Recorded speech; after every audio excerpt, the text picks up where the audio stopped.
Friends, வணக்கம். என் பேர் Bhavani. Welcome to சாமி பொண்ணுஸ் கிச்சன். இன்னைக்கு நம்ம சேனல்ல என்ன வீடியோன்னு பார்த்தீங்கன்னா, ரேஷன் அரிசியில் வெள்ளையா பஞ்சு போல இட்லி மாவு எப்படி அரைக்கிறதுன்னு நான் சொல்லி கொடுத்துருக்கேன். இந்த வீடியோவை ஸ்கிப் பண்ணாமல் பாருங்க. அதே மாவில் மொறுமொறுன்னு தோசையும் சூப்பராக சுடலாங்க.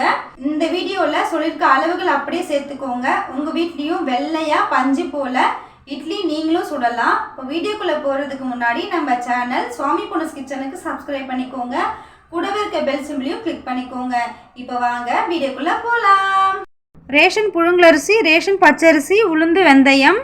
அரிசி பார்த்திங்கன்னா க்ளீனாக இருக்குங்க. அதில் நெல், கருப்பரிசி, கல் எதுவுமே இல்லை. நீங்கள் இதை புடைக்கவும் தேவையில்லை, க்ளீனாக தான் இருக்குது. இப்போ மெஷர்மெண்ட் பார்த்திங்கன்னா நான் உங்களுக்கு கப்பில் தான் அளந்து காமிக்க போகிறேன். இந்த கப்போட அளவு பார்த்திங்கன்னா 250 ml. படி அப்படி இல்லைன்னா இது மாதிரி டம்ளர். உங்கள்கிட்ட என்ன பொருள் இருக்கோ நான் சொல்கிற மெஷர்மெண்ட்டில் அப்படியே சேர்த்துக்கோங்க. புழுங்கலரிசி 6 கப்பு எடுத்துக்கோங்க. இது நான் கோபுரமாக தான் சேர்த்துருக்கேன். அதே ரேஷியோவில் பச்சரிசியும் உளுந்தையும் நீங்கள் எடுத்துக்கணும். அப்போ தான் உங்களுக்கு கரெக்டான அளவுகள் வரும். இப்போ இதில் 2 கப்பு பச்சரிசி எடுத்துக்கோங்க. மொத்தம் பார்த்தீங்கன்னா 6 கப்பு புழுங்கலரிசி, 2 கப்பு பச்சரிசி, 8 கப்பு நம்ம எடுத்துருக்கோம் இன்றைக்கி. நீங்கள் எந்த கப்பில் அரிசி அளந்தீங்களோ அதே கப்பில் 1 கப்பு உளுந்து எடுத்துக்கோங்க. நான் கோபுரமாக தான் அரிசி போட்டிருந்தேன், அதனால் உளுந்து கோபுரமாக சேர்த்துக்கோங்க. இது கூடவே 1 ஸ்பூன் வெந்தயம். இது தோசைக்கெலாம் நல்லா கலர் கொடுக்குங்க. இப்போ இந்த அரிசியில் பார்த்தீங்கன்னா நிறைய டஸ்ட்டு இருக்குங்க. இப்போ நம்ம இதை வாஷ் பண்ணி எடுத்துக்கலாம். இந்த அரிசியை 1 டைம் மட்டும் வாஷ் பண்ணி எடுத்துக்கோங்க. இது கூடவே ஒரு கைப்பிடி அளவுக்கு கல் உப்பு சேர்த்துருக்கேன். இது எதுக்குன்னு பார்த்தீங்கன்னா, ரேஷன் அரிசி பழுப்பு நிறத்தில் இருக்குங்க, அது வெள்ளையாக்கிறதுக்காக இந்த உப்பு. அது மட்டும் இல்லைங்க, இதில் ஒரு வாசம் அடிக்கும், அந்த வாசத்தை போக்குறதுக்காகவும் இந்த உப்பு சேர்த்துக்கோங்க. சால்ட்டோட கல்லுப்பு சேர்க்குறதாங்க பெஸ்ட்டு. கல்லுப்பு சேர்க்கும்போது அரிசியும் கல்லுப்பும் சேரும்போது உங்களுக்கு ஈஸியாக அழுக்கு ரிடியூஸ் ஆகிடும், அரிசியும் உங்களுக்கு வெள்ளையாகிடுங்க. இது ஒரு மெத்தடுங்க. நெக்ஸ்ட்டு மெத்தட் பார்த்திங்கன்னா, லெமன் ஜூஸ் சேர்த்து இதே மெத்தடில் நீங்கள் கழுவி எடுத்துக்கலாம். அதுவும் நல்லா வெள்ளையாகவும் ஸ்மெல் இல்லாமல் இருக்குங்க. ட்ரை பண்ணி பாருங்கள். ரேஷன் அரிசியில் குழகுழப்பு தன்மை அதிகமாக இருக்குங்க, அதனால் நல்லா கழுவிட்டு பிசைஞ்சு கழுவி எடுத்துக்கோங்க. நான் ஒரு 10 நிமிஷமாக நான் பிசைஞ்சு எடுத்துருக்கேன். உங்களுக்கு கலர் பார்த்தாலே தெரியும் எவ்வளோ அழுக்கு இருக்குது பாருங்கள். இப்போ இது ஒரு 6 வாட்டி கழுவி எடுத்துக்கோங்க. நான் ஒரு 6 வாட்டி கழுவிருக்கேன். அரிசி பார்த்திங்கன்னா நல்லா வெள்ளையாக இருக்குது பாருங்கள். இப்போ நம்ம ஊற வச்சிடலாம். அரிசிக்கு மேலே 1 இன்ச்சுக்கு அளவுக்கு தண்ணி இருக்கணுங்க. அப்போ தான் நல்லா அரிசி நல்லா ஊறி உங்களுக்கு வரும். இது ஒரு ட்ரிக்குங்க. அப்போ தான் நல்லா உப்பியும் வரும் உங்களுக்கு. எந்த அளவுக்கு அரிசி ஊறுதோ அந்தளவுக்கு உங்களுக்கு மாவு நல்லா இருக்குங்க. உளுந்து 2 டைம் வாஷ் பண்ணி வச்சுருக்கேன். இப்போ இதில் தண்ணி சேர்த்துக்கலாம். சேர்த்து ஒரு 3 மணி நேரம் நல்லா ஊற வச்சுக்கோங்க. உளுந்து 3 மணி நேரம் ஊறினா மட்டும் போதும். அரிசி கண்டிப்பாக ஒரு 5 மணி நேரம் ஊற விடணும். அப்போ தான் உங்களுக்கு மாவு உப்பி வருங்க. உளுந்து நல்லா ஊறிடுச்சு. இப்போ நம்ம அரைச்சி எடுத்துக்கலாம் வாங்க. இந்த உளுந்து பார்த்திங்கன்னா கிரைண்டரில் சேர்க்கும்போது தண்ணி எதுவும் சேர்க்காதீங்க, வெறும் உளுந்து மட்டும் சேர்த்துக்கோங்க. உளுந்தெல்லாம் சேர்த்து கிரைண்டரை ஆன் பண்ணிக்கோங்க. இதில் தண்ணியெலாம் சேர்க்காதீங்க. இப்போ நம்ம போக போக சேர்த்துக்கலாம்.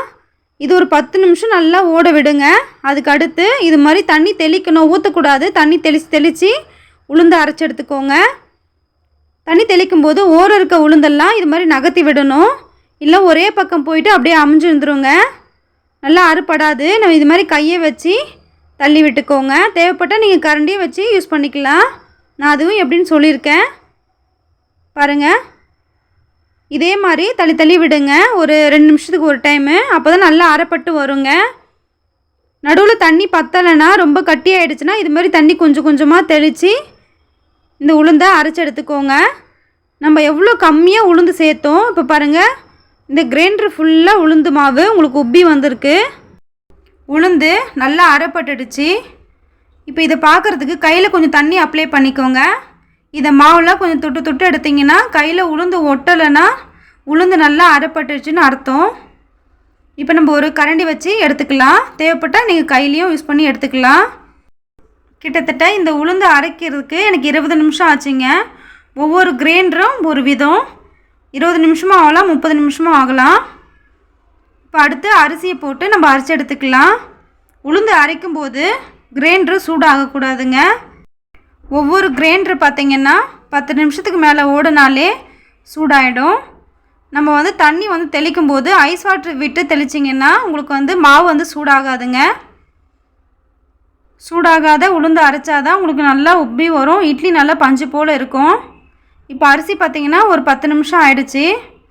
இந்த அளவுக்கு வந்து கொஞ்சம் சாஃப்ட்னஸ் இருக்கணுங்க. ரவை மாதிரிலாம் எடுக்கக்கூடாது. ரவைக்கும் கீழே கொஞ்சம் பொடியாக இருக்கணுங்க. அந்தளவுக்கு வந்தால் நீங்கள் எடுத்துக்கலாம். இப்போ 10 நிமிஷம் ஓடிடுச்சு, நான் எடுத்துட்டேன். இப்போ செகண்ட் ஷிஃப்ட்டு போட்டிருக்கேங்க. போட்டு இது ஒரு 10 நிமிஷம் நல்லா ஓட விடுங்க. இதில் நீங்கள் தண்ணி எவ்வளோனாலும் சேர்த்துக்கலாம். இந்த அளவுக்கு இருக்கணுங்க மாவு, உங்களுக்கு பார்த்தாலே தெரியும். இப்போ எல்லா மாவும் நான் அரைச்சி எடுத்துட்டேன். ஒரு அடுக்கு சட்டி ஃபுல்லாக வந்திருக்குங்க. கிட்டத்தட்ட வந்து நான் 1.5 கிலோ அரிசி, ஒரு 1/4 கிலோ உளுந்து சேர்த்துருக்கேன். ஒரு பெரிய அடுக்கு சட்டி ஃபுல்லாக எனக்கு மாவு கிடச்சிருக்கு. இப்போ இந்த மாவை நல்லா கலந்து விட்டுக்கோங்க. அரிசி மாவுலாம் கீழே போய் தங்கியிருக்கும், அதனால் நல்லா கலந்து விட்டு மிக்ஸ் பண்ணிக்கோங்க. இந்த மாவு பார்த்திங்கன்னா நான் ஒரு 3 நாளைக்கு வச்சுப்பேங்க. அதனால் கரண்டி வச்சு யூஸ் பண்ணியிருக்கேன். நீங்கள் ஒரு நாளைக்கு மட்டும் யூஸ் பண்ணுற மாதிரி இருந்தால் நீங்கள் கையை வச்சு மிக்ஸ் பண்ணிக்கோங்க. உங்களுக்கு சீக்கிரமாக புளிப்பு ஏறிடும். இப்போ எனக்கு தேவையான மாவு எடுத்துக்கிட்டேன். அதில் கொஞ்சமாக உப்பு போட்டு நல்லா மிக்ஸ் பண்ணியிருக்கேன். மிக்ஸ் பண்ணி இது ஒரு மூடி போட்டு ஒரு 8 மணி நேரம் புளிக்க வச்சுக்கோங்க. 8 மணி நேரத்துக்கு பிறகு மாவு நல்லா உங்களுக்கு இது மாதிரி புளிச்சு வந்திருக்கோங்க. மாவு பார்த்திங்கன்னா நல்லா வெள்ளையாக இருக்குது பாருங்கள். நம்ம உப்பு போட்டு கழுவி எடுத்தோம் இல்லையா, அதனால் இவ்வளோ வெள்ளையாக இருக்குது பாருங்கள். இந்த மாவில் பார்த்திங்கன்னா ரொம்ப அடிக்கக்கூடாது. இதில் குட்டி குட்டி பபுள்ஸ் இருக்குது பார்த்திங்களா, நான் ஜூமில் வச்சு காமிச்சிருக்கேன். அந்த பபுள்ஸ் இருந்தால் தான் உங்களுக்கு இட்லி நல்லா உப்பி வருங்க. இதில் நீங்கள் சோட்டா மாவு எதுவுமே நீங்கள் சேர்க்க தேவையில்லை. இதுவே நல்லா உங்களுக்கு சூப்பராக வந்து பஞ்சு போல் வரும் இட்லி. இட்லி மாவு பார்த்திங்கன்னா இந்த மாதிரி ஜெண்டலாக மிக்ஸ் பண்ணிக்கோங்க. தேவைப்பட்டால் கொஞ்சமாக தண்ணி விட்டு இந்த அளவுக்கு இருக்கணுங்க இட்லி மாவு. இப்போ நம்ம இட்லி ஊற்ற ஆரம்பிச்சிடலாம். நம்ம வந்து கரைக்கும் போது உப்பு சேர்த்துட்டோம். உங்களுக்கு தேவைன்னா கொஞ்சமாக உப்பு போட்டு மிக்ஸ் பண்ணிக்கோங்க. இப்போ காட்டன் துணியை நான் ஈரம் பண்ணி இட்லி மாவு நான் ஊற்றிக்கிறேன் ஒவ்வொரு கரண்டி. அதுக்கு முன்னாடி பார்த்திங்கன்னா நான் இட்லி சட்டியில் தண்ணி விட்டு நல்லா கொதிக்க வச்சுருக்கேன். நல்லா சலசலன்னு கொதிக்கணுங்க. அப்போ தான் நீங்கள் இட்லி மாவு ஊற்றி வச்சாதான் உங்களுக்கு நல்லா பஞ்சு போல் இட்லி வெந்து வரும். அப்படி இல்லைன்னா சப்பையாக ஆகிடுங்க இட்லி. இது ஒரு 5 நிமிஷம் நல்லா வேக விடுங்க ஹை ஃப்ளேம்லே. ஏற்கனவே நம்ம தண்ணி கொதிக்க வச்சதுனால உங்களுக்கு சீக்கிரமாக வந்து இட்லி வெந்து வந்துடும். இப்போ நல்லா இட்லி நல்லா வெந்துருச்சுங்க. 5 நிமிஷம் மட்டும் வேக வச்சா போதும். இட்லிக்கு மேலே வெடிப்பு ஹோல்ஸ் எதுவுமே இல்லைங்க. இது கரெக்டான அளவுகளில் உங்களுக்கு சொல்லியிருக்கேன். கண்டிப்பாக ட்ரை பண்ணி பாருங்கள். இப்போ இதை எடுத்துக்கலாம். எடுத்துகிட்டு மேலே லைட்டாக தண்ணி தெளிச்சுக்கோங்க இட்லி மேலே. அப்போ தான் உங்களுக்கு ஈஸியாக எடுக்க வரும் துணியிலேருந்து. இட்லி பார்த்திங்கன்னா கொஞ்சம் கூட வந்து துணியில் ஒட்டலைங்க.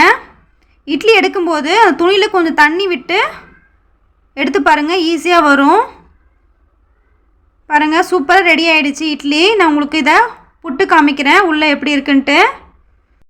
உள்ளே நல்லா சாஃப்டாக வந்திருக்கு. நான் ஜூம் பண்ணியும் காமிச்சிருக்கேன். ரேஷன் அரிசியில் குண்டு குண்டு நல்லா வெள்ளையாக பஞ்சு போல் இட்லி ரெடி. நம்ம அரிசி அரைக்கிற பக்குவம் தான் கரெக்டாக இருக்கணும்.